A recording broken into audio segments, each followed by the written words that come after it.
Ingat po dahil uso pa rin ng dengue, sakit na galing sa mga lamok na kung hindi maaagapan ay maaaring ikamatay. Nagtala ang Iloilo Provincial Health Office na aabot sa 400 dengue cases mula January 1 hanggang February 1. 4 ang nasawi. Isa sa kanila ay sanggol na 11 buwan pa lang.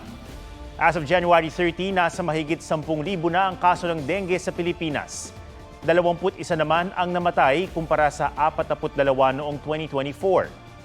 Ang TikTok mula sa Department of Health para iwas dengue, sundin ang 5S. Search and destroy sa mga pinamumugaran at pinangingitlugan ng lamok. Self-protection measures o pagsusuot ng mahaba at paggamit ng mosquito repellent.